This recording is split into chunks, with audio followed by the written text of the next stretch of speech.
Hi guys, Benjamin Albright, NFL Underground. I want to talk to you today about the Phantom Football Forum.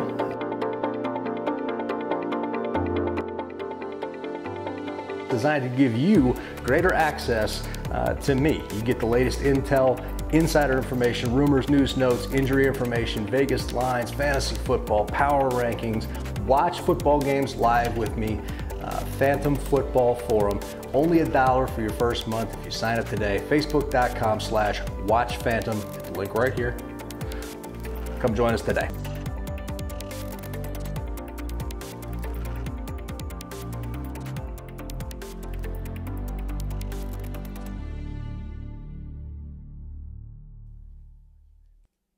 What's up, everybody? I'm Ari Temkin, and we are live for Showtime right here on, well, YouTube, Twitch, Periscope. So post your comments. I see people watching on Periscope. I'm usually not paying attention to the comments on Periscope, but if you can post something and comment, feel free to do so. Apparently there's issues with Facebook Live at this particular moment. So we are not broadcasting live on Facebook Live. So thank you for joining us. I'm Ari Temkin with 105.3 The Fan. You can also hear me on the Dallas Cowboys pre- and post-game shows. And so I do this every day on Phantom, the New World Order of Sports Media. We are delivering live sports content and live sports to these social platforms. So be part of the conversation. This is an interactive, Cowboys-centric show. So, interact, be part of the conversation. I'll be checking comments on Periscope, where I see people watching, as well as on YouTube. Joe Deasy says, "What's up, Ari?" Andy Kai says, "Weird."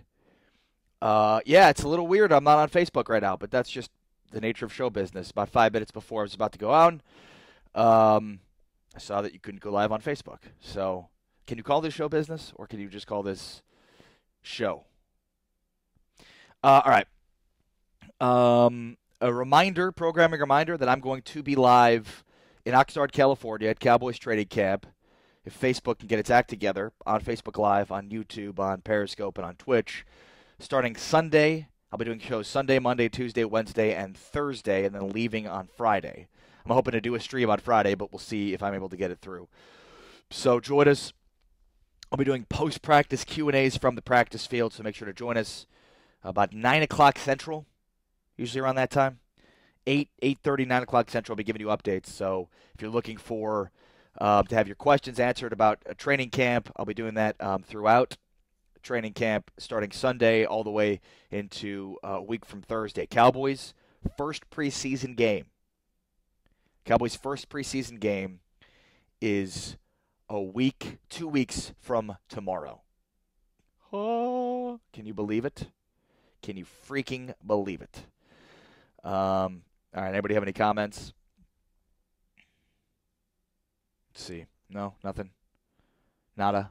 Zilch. How can I find the comments in Periscope? Can I?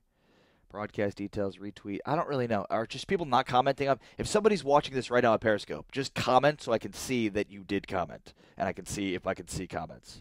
Can I have that request? It showed me that 3 people are watching on Periscope. Chris Bennett says, "What up? Spurs medical staff is in the news." I saw that with Danny Green. Yeah, I mean, it's a non-story from a standpoint of, Kawhi Leonard had issues with the Spurs medical staff. I don't think Danny Green had any issues with the Spurs medical staff. He just played through an injury, and people caught wind of that and then decided to sort of jump on. Joe Deasy says only comments that matter right here. It's a good point. At least there's nobody commenting on Periscope. So, yeah, at least at this point, none of those comments matter. All right, I'm Ari Temkin, live on YouTube, Periscope, Twitch. Not on Facebook, though. Thanks, Facebook. All right. And it's funny because today I wanted to welcome in another one of our partners at Phantom, the Dallas Cowboys America's Team page, and the 185,000 viewers that they have, or likes that they have on their page. But that apparently won't be happening today. All right, so let's get into this Earl Thomas news. It came from Newey Scruggs of NBC 5 in Dallas. And so basically what Newey is reporting is that Earl Thomas is not going to play for the Seattle Seahawks this season. He is selling his house in Seattle. He is he's selling his house in Seattle, and he's saying he's not going to play for these Seahawks. I wonder if, like, he's selling his home to pay off the debt that he's going to accrue with the fines for not showing up to training camp. Maybe that's how he's looking at it. Like, well, I could just sell this house, keep the money that I've saved, and then just pay off all my fines with the money I'm going to make on selling the house. I'm not really sure, but he's going to lose a lot of money. He's just going to get fined every single week he's on a training camp. And, I mean, I guess the Seahawks can continue to fine him and not trade him. I'm not really – it's a bizarre circumstance, right? Like, this guy is basically committed to not playing for this team, but this team, these Seahawks, are committed to not trading him. So something's got to give. By the way, if you're watching this on YouTube, thanks for doing so. Post your comments and make sure to hit that thumbs up button. That always helps. The thumbs up is kind of like sharing it in a sense. But post your comments and hit that thumbs up if you haven't. There are 7 people watching and only 3 thumbs up, which means there are at least 4 people that have not hit the thumbs up. But, so you have a team in Seattle that reportedly is unwilling to entertain trades for Earl Thomas. That's all we've heard basically from the Cowboys side of this, is that the Cowboys have made offers that they, but that Seattle is basically at a point in time right now where they're just completely unwilling to even trade him. Like that the ball is in Seattle's court, as it were. They're unwilling to trade him. Maybe it just is such a bizarre story. We see this all year with players holding out for better deals. But this doesn't even seem to be in that vein. Like this is a guy that felt like, hey, you've traded everybody else on this defense. Why haven't you traded me? I think Seattle looks at this and says, because we'd like you to play and be the leader of a young defense this season. I'm not really sure how Seattle looks at this. I mean, they're clearly in a rebuild. I don't understand why they wouldn't unload him to get something for him. And even if the Cowboys are offering a second-round pick, I think that's far too much to offer. But I mean, if that's the case, then what are you waiting for, Seattle? Andrew Kai saw a tweet from Brandon Perna that the Packers should be talking to the Seahawks and or Earl Thomas, something like that. That'd be interesting. Like Kawhi, Seahawks. Oh, you want to play in Dallas? Sounds like you said Green Bay. Except that'd be a good spot for him to land, because Green Bay is always good, and that would suck for the rest of the NFL because, I don't know, everybody seems to hate Green Bay, especially Cowboys fans and Bears fans. So, according to Newy Scruggs, Earl Thomas also saw Mark Davis in Las Vegas and reportedly said to him, "Come and get me, go and get me," which is apparently what he said to Jason Garrett after the Cowboys lost to the Seahawks this past year. My guess is, did Mark Davis look at him and go, "Who are you?" They don't really let me make decisions here. Is that what he said? Joe Deasy suggests maybe they need a familiar name on defense. David Alejandre says, "What up? What up, David? How are you?" We're having issues on Facebook, so everybody's sort of congregated over here. So if you could share this somehow, I think you could hit the share button and then like tweet about it or something, or maybe post on Facebook about it, or I don't know. Tell your friends. Tell people to join us here on YouTube. Post your comments. Hit the thumbs up button. Thumbs up helps to spread the wealth with this sort of stream. I think YouTube aggregates. YouTube's algorithm works as follows: comments and thumbs up. So thumbs up helps, basically.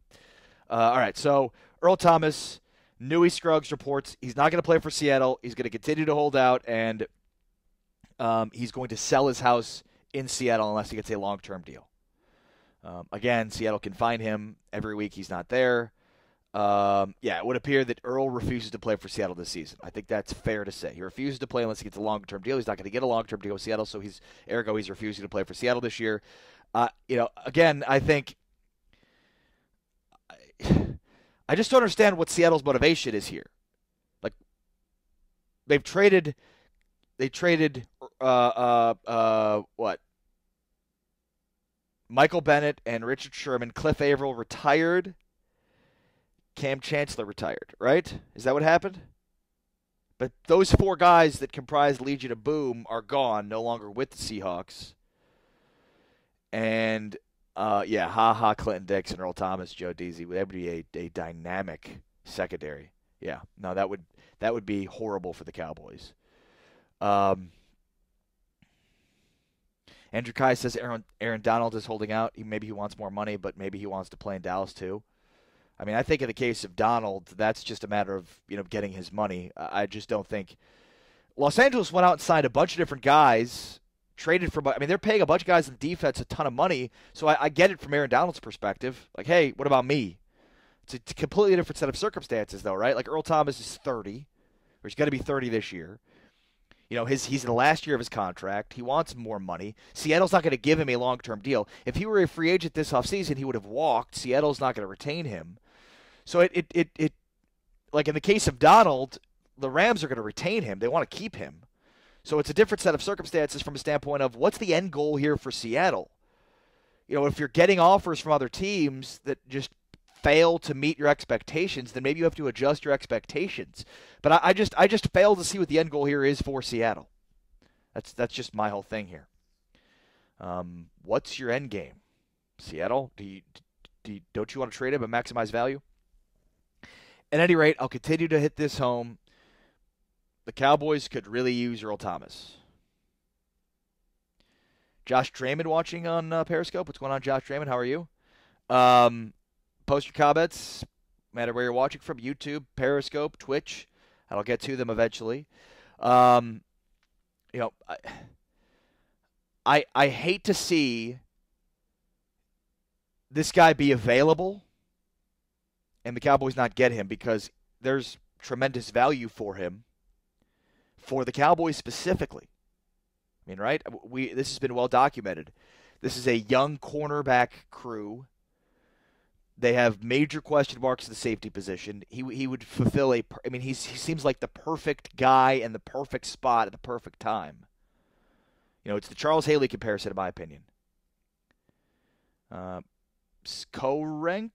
Korenik is joined on Periscope. Am I saying that properly? Maybe that's a bot. I don't know. Maybe not. What up, Korenik? Post your comments on Periscope. If you are watching this on Periscope, just confirm that I can see comments on Periscope. That would help.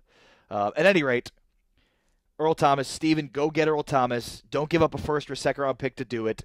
If he goes to, say, Oakland or another team for a second round pick, then I'm cool with it. But if he goes somewhere else for a third round pick, then I think that's a horrible, horrible situation for the Cowboys. Because if you had an opportunity to go get him for a third round pick and didn't, then that's on you. And if the Cowboys end up giving up a second round pick, then I wouldn't be upset about it if I'm a Cowboy fan. I just think that's a lot to give up, considering he could walk next year and all they would get is basically a compensatory pick that could be a third-round pick, but it won't be as high as the third-round pick that they're going to end up getting from the Cowboys or any other team that they could trade for.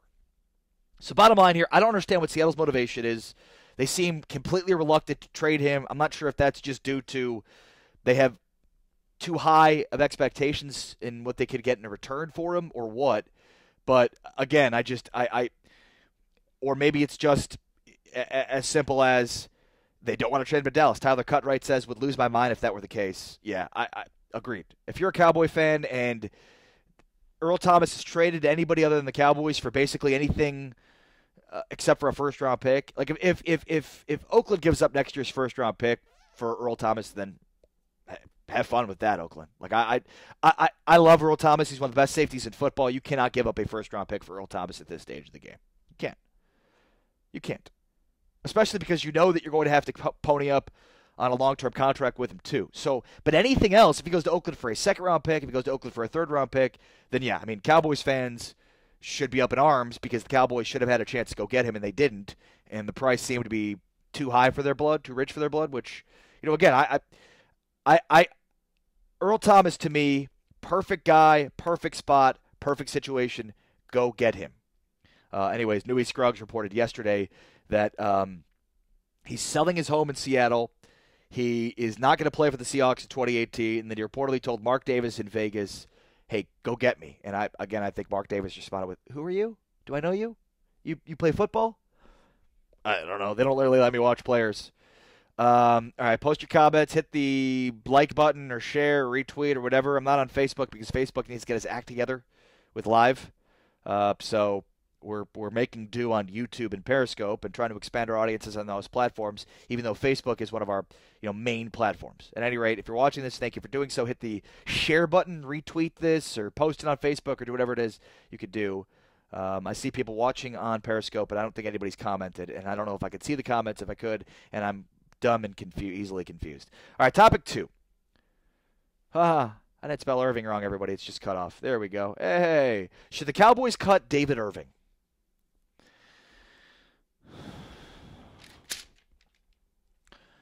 So David Irving is not going to be with the Cowboys at training camp. He has an excused absence from the Cowboys. Now, this, according to both Newy Scruggs and Jean-Jacques Taylor, are because he is at rehab. Okay. I mean, just to recap the plight of David Irving. David Irving is missing the first 4 games of this season because he missed a drug test. He didn't fail a drug test, he missed a drug test, and a missed drug test is the same as a failed drug test, ergo the 4-game suspension. If you recall, he was also suspended the first 4 games of 2017 due to a failed drug test. If you also recall, he was undrafted out of Iowa State because of off-field issues. He was arrested, disorderly conduct. You could certainly explain away the arrest based on the incident. There was a party. I guess he was with other people, like pulling down signs or stop signs or something along those lines. And in a group of people, he was the one that was caught. Which, okay, you can explain that away, right? But now it's like, my goodness gracious, dude. Like, you would think when a guy gets a second chance after going undrafted because of behavioral issues, that guy would take that second chance very seriously. Like, David Irving was projected to be, I think, like a 3rd or a 4th round pick. Like, he was projected to be drafted pretty high when you look at the measurables. He might have been projected to go higher than that. TJ says it's working on Facebook now. I should go live on Facebook now, apparently. Should I do that? In the middle of the show, TJ, this seems ridiculous. Maybe I can attempt to both talk and go live on Facebook at the same time. If your mother only knew. All right, TJ's telling me to go live on Facebook that it's working now. So I'm gonna walk through this, everybody. Bear with me, all you folks watching on YouTube and Periscope. I'm going to attempt to go live on Facebook while simultaneously still broadcasting this show because I'm a multitasking genius, despite the fact that all the evidence supports the contrary. Insofar as you can't really multitask, it's a farce. It's actually physically impossible to multitask. That if you are trying to multitask, you are going to be unable to do it.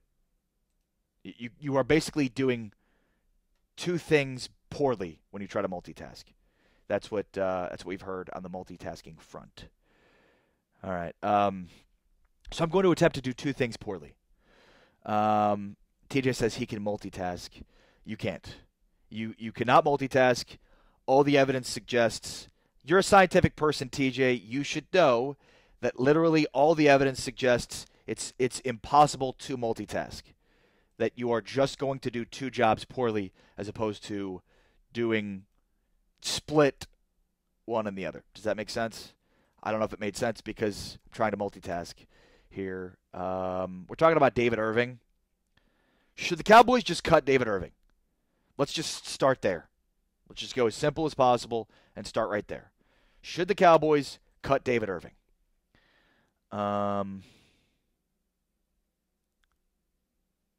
Just trying to make sure that it's all set up because it's apparently not registering very successfully on.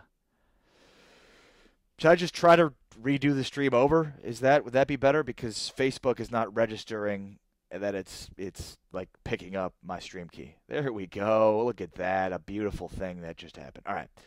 Wow, this is insanely entertaining for everybody. Joe Deasy says, TJ, get out of here. Agreed, Joe. Actually, not disagreed. TJ's my only friend. All right. All I'm going to do here is just go live. And then I'll basically start back on my my David Irving discussion. So just give me a few seconds. This is fun times, everybody. My apologies. I'm embarrassed for myself.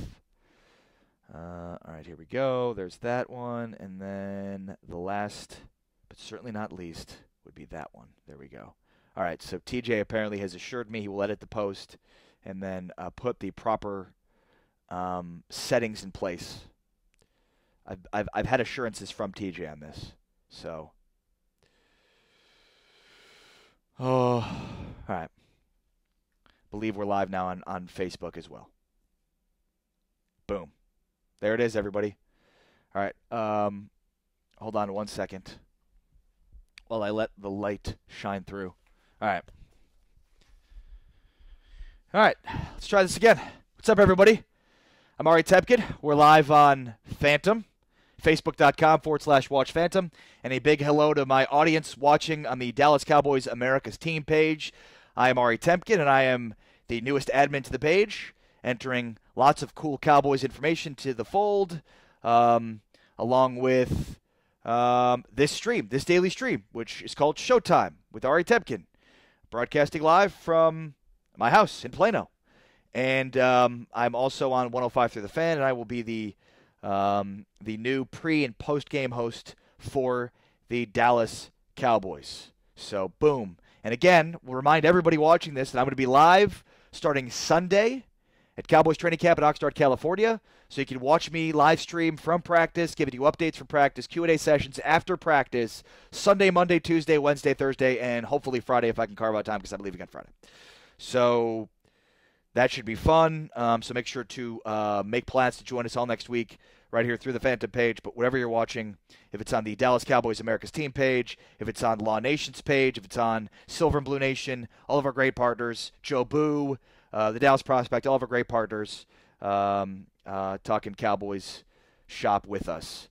What up, Dale? Rusella says, what up, Cowboy Nation? Also, the Dallas Cowboys America's Team page says, what up, Ari? What up? I'm thinking that's Michael Petty, but it could be somebody else. Matthew Reed gives it the star. Teresa Davidson says no. Interesting. Sorry, Teresa. Anyways, post your comments no matter where you're watching from. I'll get to them. Oh, no on should the Cowboys cut David Irving. Thank you, Teresa. You did what I asked. All right, so I think my short answer is no, but I've begun to lean more heavily to yes. Because just get into it. I mean, again, David Irving was undrafted out of Iowa State. The reason he was undrafted out of Iowa State was because of off-field issues with an arrest for disorderly conduct after a party where a lot of people were tearing down signs. David Irving was one of the people caught, so he was arrested for it. I get it. You're in college, you're having fun, you're having a good time. That is something in particular that you can explain away. So now he went undrafted because of it. He was projected to be, I think, a third or a fourth round pick, has the measurables, has the talent, has the ability. But, I mean, the reason he went undrafted out of Iowa State was because of these issues. So I think also he initially went to one school, had issues there, transferred to a community college, and then ended up going to Iowa State. So, I mean, he had issues in college. That's why he went undrafted. He's now had issues since joining the Cowboys, right? I mean, he failed a drug test last year, missed 4 games because of it. He missed a drug test this year, which is why he's facing another 4-game suspension.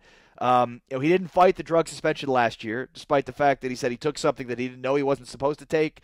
He didn't even take a drug test this offseason. That's why he had the 4-game suspension. Roy says, what up, Ari? What up, Roy? R.L. Mosley says, no, you don't take from our depth. Nobody's perfect. I agree with that, dude, but I also think that there's something to be said about everybody pulling on the same rope and the importance of that. And, like, here's my issue, right? So he missed 4 games last year. He's missing 4 games this year. He's not he did not show up to OTAs, and what he did, Jason Garrett said he was out of shape. He's dealt with all this off the field stuff this entire offseason. He's not at training camp now. He has an excused absence. Now the reports of that excused absence is that he is at rehab, which that's congratulations. That's fantastic. I hope he's able to get his life back in order at rehab. But this also comes on the heels of multiple reports that Jane Slater from the NFL Network said he had multiple stints in rehab throughout this offseason. The issue here is you can't count on this guy. And the Cowboys are counting on him. They're counting on him to be a major contributor to a defensive line that sorely needs him to be a meaningful contributor. But, I mean, I firmly believe sometimes in the media we can overstate the importance of locker room chemistry. And I think sometimes we can overstate some of that. But I think in this case, like, you need everybody pulling on the same rope, as it were. And in this vein, you've got one guy who continually has off-field issues that's continually taking him away from the team in the field, and everybody else is trying to pull on this one rope, and he's somewhere else not available to pull on that rope. Sean Lee actually had some comments about him, basically saying, like, yeah, I mean, he's, let me get to it. During mini camps this offseason, I wrote these down, so I want to make sure I quote Sean Lee properly here. Linebacker Sean Lee had pointed words when asked about Irving in minicamp, saying Irving has to show up more often if he wants to make the desired impact of the team. Quote, "It's a shared sacrifice. All of us working together as a team. It's a big deal for all of us. He needs to be here on a more consistent basis. He can be a huge part of this team if he wants to be, but he's got to show that commitment." End quote. I mean, that's as close as you're going to get to Sean Lee calling a teammate out. And he did. Rob Marinelli had similar things to say again through minicamps. I'm quoting an article from the Dallas Morning News. Quote, "Everything I do is with guidance when you're dealing with men. It's about man building. Give them guidance and go, but the man's got to grab it and go." End quote. I mean, what does this say to everybody watching this right now? I mean, I get it. David Irving had 7 sacks in 8 games played last year. He is extremely effective from the defensive end position.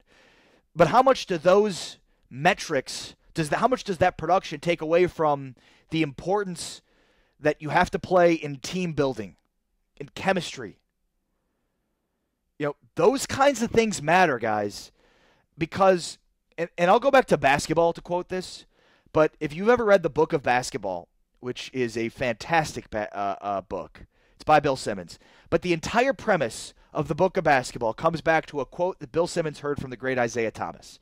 And that is, pretty plainly, the key to winning, most important thing about basketball has nothing to do with basketball. It's about everything else. And I don't think that's exclusive to basketball, guys. What he's saying when he says that is the plane rides, the dinners, the chemistry, the hotels, like that stuff matters. It's not the stuff that happens on the field. It's everything else that brings together a team, that galvanizes a locker room, that brings guys together. You don't think chemistry and team camaraderie matters? Ask Michael Irvin about that. Michael Irvin is one of the greatest leaders that I've ever seen.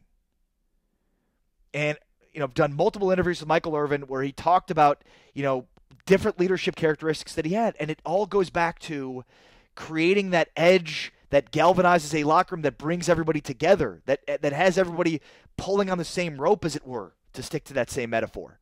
And if David Irving is not going to mini camps, and he's missing 4 games to start the year, and now he's missing training camp, I mean, think about this, guys.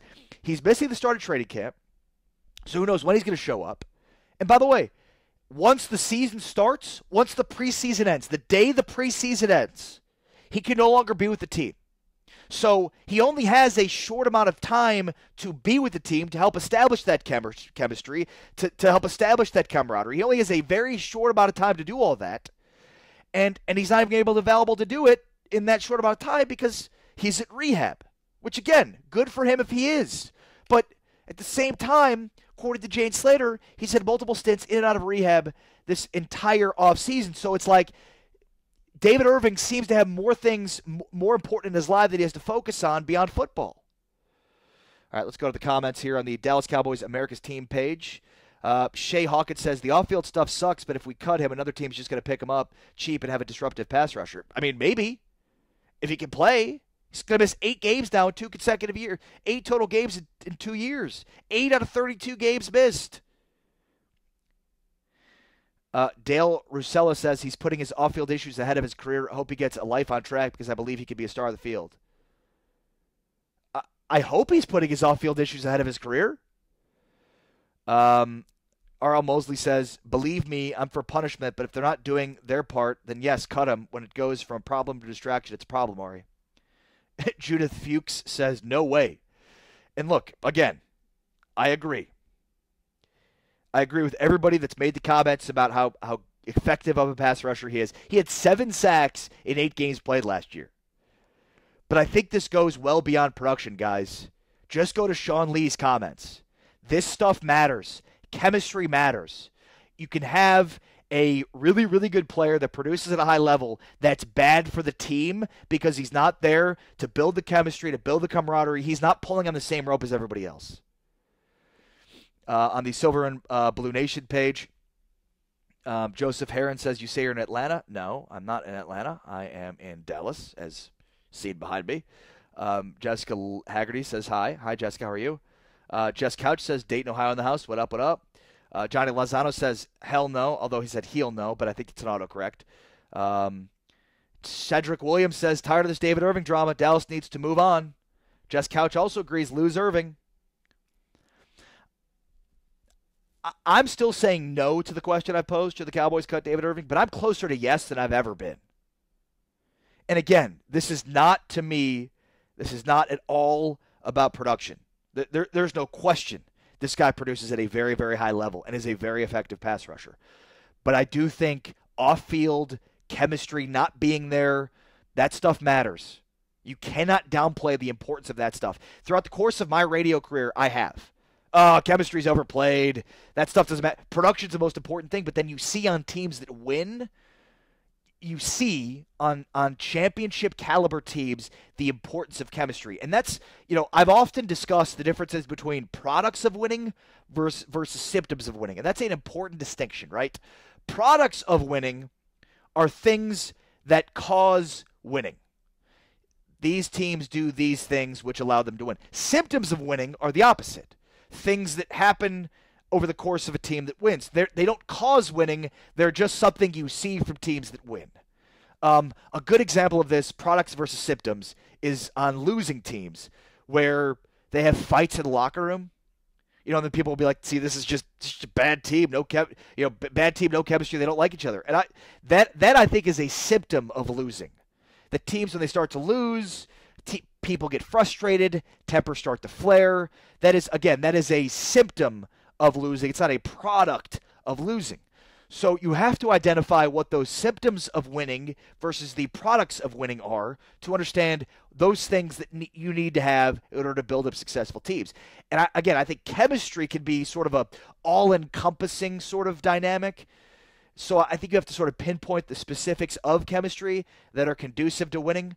And, you genuinely have to have a room of guys, a group of guys that enjoy being around each other. They don't have to like each other. They don't have to love each other. They have to enjoy being around each other. They have to respect each other. Like, these are things that all go into it. They have to understand that everybody's pulling on the same rope, right? Like, that everybody wants the end goal in mind here. And when David Irving is skipping mini camps, is missing 4 games last year, so he's not with the team through the first 4 games of the season, and then he's not there for the start of training camp, and now he's going to miss 4 games. Again, guys, I understand. I completely and utterly understand this is an excused absence. He's had a rehab.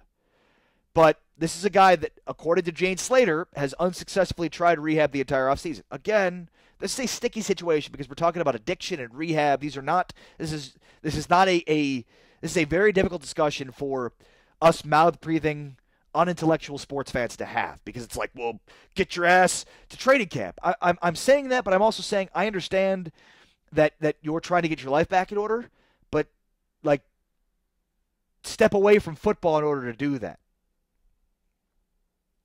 Don't be a part of the team dynamic to do that.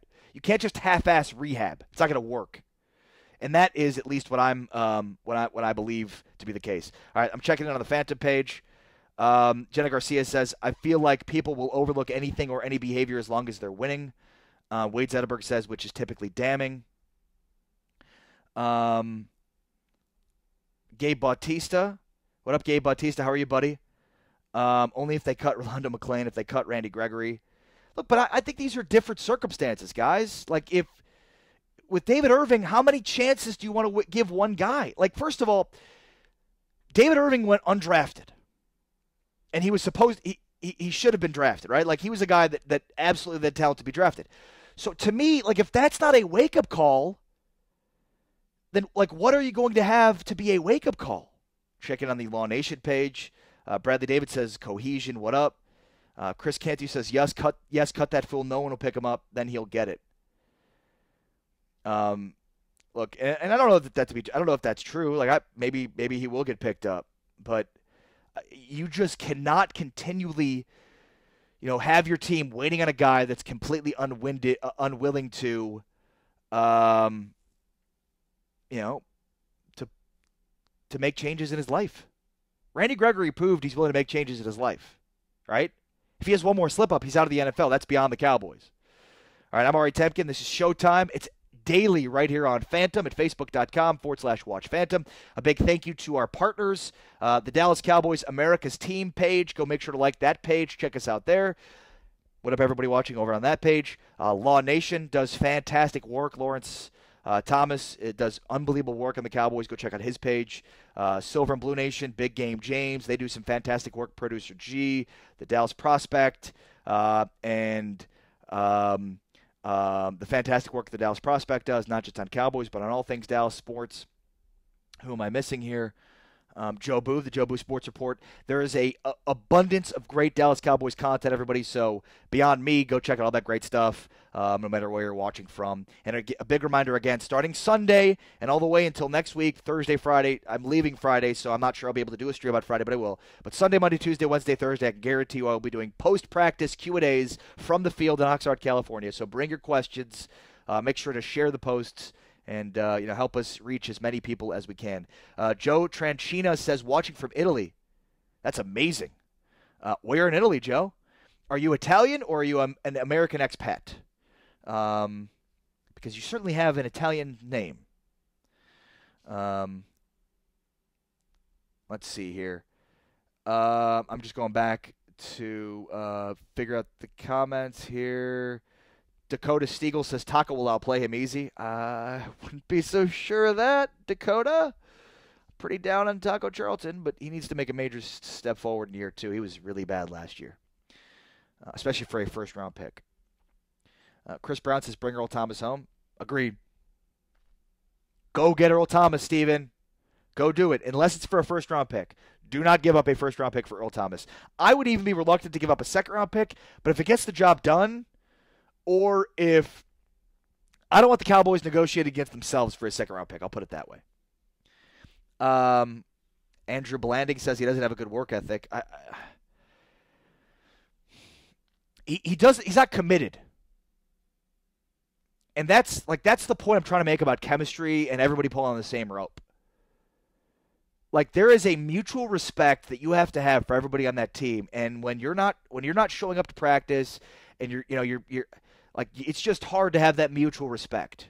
And that's the problem, is if Sean Lee doesn't respect you because he's worried about if you're going to be there and if you're reliable, then you don't have good team chemistry, and it's hard to win and overcome that.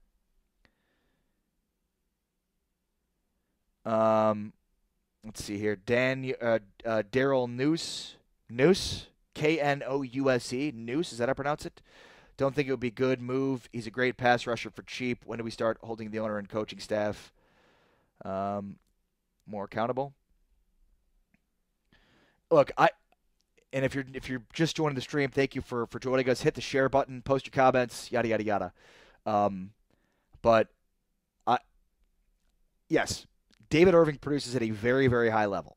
No question. 7 sacks in 8 games played last year. But again, at what point does locker room chemistry and the importance of it overshadow?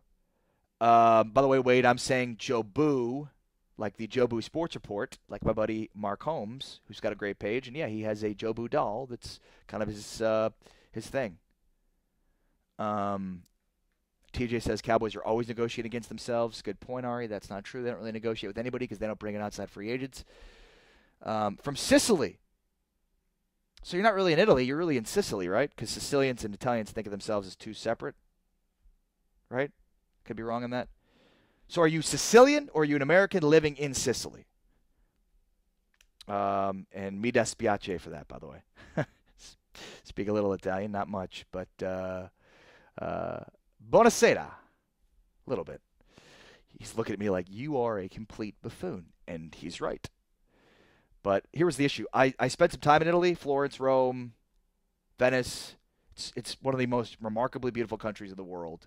And people, because of my big nose, thought I was Italian. Or maybe it's the look. It wasn't just the big nose. It was the whole thing. They thought I was Italian, and it's not. It's Jew.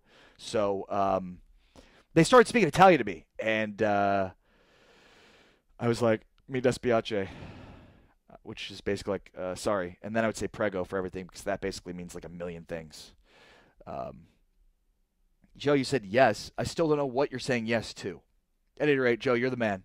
And it's Italy. And I didn't make it down to Sicily or the Amalfi Coast, and that was my biggest regret, was not going down south.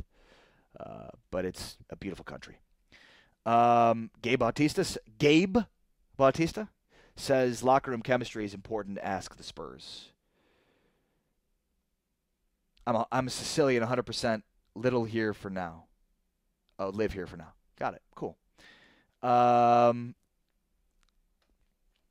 just going to disregard what TJ is saying. Let's get to my last final topic today, which is maybe none of this really matters anyways because their head coach has a fatal flaw. So if you're watching this, I don't really know how deep into the NFL analytics you are, how much legitimacy you put into them. But I don't know if the Cowboys even know what analytics are. So I know they have a department that measures certain things. Like a couple of years ago at training camp, I noticed a guy who is basically like he was putting sensors on different players and then measuring the sensors throughout the practice. And I basically asked him what he was doing, and he told me he couldn't tell me, and he looked kind of dorky. So I mean, I was like, oh, analytics guy. Those types of analytics, usage rate, all the different things. That's measuring the physical components. I'm talking about like trends in the NFL and going forward on fourth down and like for instance, Warren Sharp. And if you're not following Warren Sharp, you need to be checking him out. He's fantastic. But he basically looked and said that over the last how many years? Over the last decade. Well, he basically looked at trends in the NFL for the last 20 years, and that teams will average in the last 10 years, will average over 7 yards per catch when they throw on first down. And when they run on first down, they average about 4.5 yards per attempt. It's a significant difference. That's a 3-yard difference. So basically what he's saying is if you throw on first down, you're going to average 7 yards per catch. And if you run on first down, you're going to average 4.5 yards per attempt. So why don't you throw more on first down? A lot of NFL teams still want to run the ball on first down. That's just one analytic. There's another one. Passing to your running back on first down. That teams tend to get a higher level of production when they pass to the running back on first down. Do the Cowboys have a good pass-catching running back? Yeah, they do. They have a really good one. Zeke Elliott's really good at pass catching. He's as good at pass catching as he is at running the ball, and he's as good at running the ball as he is at blocking. So he's really, really, really, really good at blocking, running, and catching. But the Cowboys throw 15% to their running backs on early downs, which is the third lowest rate in the NFL, 29th in the NFL, 15%. So 15% of the time they're going to throw to the running backs on first down. They are 30th in yards per attempt under those circumstances, which is 4.7. They're 31st in success rate, which is completed on 33%. And they're 31st in passer rating, which is 76. So basically, they aren't successful, and they rarely do it, and when they do it, they're not successful. But it seems to be the case where if they did it more often, they'd be more successful because they have one of the best pass-catching running backs in the NFL. These are just, your eyes could be glossing over right now from all the numbers that I'm giving you, and I understand if they are. This is simply stating that Jason Garrett's fatal flaw as a head coach is an inability to implement analytical trends into his game planning. He's a feel head coach. He doesn't look at analytical trends in the NFL and then react and base his schemes and play calling on it. He's old school. He's by the book. He goes with feel. He wants to know in the middle of a game. All these old school sort of anecdotal ways to run an offense. It's not successful. It's a fatal flaw. The Cowboys can have the talent to overcome their coaching, but in a playoff game where coaching is so significantly important, I don't know that they can overcome it. Jason Garrett's fatal flaw as a head coach is he goes with feel, and he doesn't allow current trends and analytical data to dictate playmaking and decision-making, which is a major fatal flaw, especially when Doug Peterson clearly is. And when you look at coaches that are measured for, do they call plays this way? Are they calling passes on first down as opposed to runs? Are they, going forward on fourth down? When you look at the coaches that seem to make decisions and guide their decision-making based on analytical trends, you're talking about Sean Payton and Sean McVay and Doug Peterson and, guys that run successful programs, that win a lot of games, that, I don't think it's as easy as 1 + 1 = 2 when it comes to this. Sean McVay, is more forward-thinking, so he implements analytics more often, and therefore he wins. I think it's just because they're rare. The issue is, if there are 4 or 5 coaches, and I forgot Belichick in there, who obviously is, if there are 4 or 5 coaches that do that, then if you're the one coach that doesn't, you're at a major disadvantage. And that's the problem, is the majority of coaches don't, so the 4 or 5 that do are going to win games because of it. If everybody did it, then now you'd have to look for deeper analytics that indicate success. The problem is there's so few coaches that are doing it. So the ones that just do it are at a major advantage. That might even be, and Wade Zetterberg, that might even be the number one reason why the Patriots have been so good for so long. Because they're like the only team for a decade that looked at analytics and advanced analytics to guide their schematics and their play calling. Man, it's amazing when you look at basketball and baseball. Basketball in particular is so far ahead of the curve when it comes to utilizing advanced analytics to gain an advantage schematically.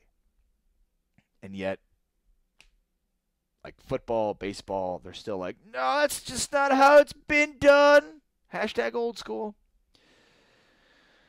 Dale Rusella on the Dallas Cowboys America's team page says, would love to have Jimmy Johnson back in Dallas. Not only a great recruiting coach, but one of the smartest coaches ever in Dallas. Yeah, agreed, but that's never going to happen. I mean, I don't think Jimmy Johnson's going to coach in the NFL ever again.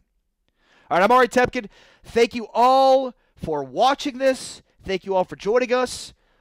I apologize for the late start on Facebook because we had some issues getting this thing going on Facebook. But again, every day at noon Central right here on Facebook. And a quick reminder, I'm going to be broadcasting live starting Sunday all the way into the following week from training camp, from the field, little post-practice Q&A. So make plans to join us no matter where you're watching. On Phantom at facebook.com/WatchPhantom, at YouTube at Watch Phantom, on Twitch, on Periscope, or go check out our partners pages, Law Nation, the Joe Boo Sports Report, Silver and Blue Nation, Big Game James, the Dallas Prospect, and, of course, the great folks at Dallas Cowboys America's Team, with America's Team in quotes. Go check them all out. And, again, thank you all for joining us. I'm Ari Tepkin. Talk to you guys tomorrow. For now.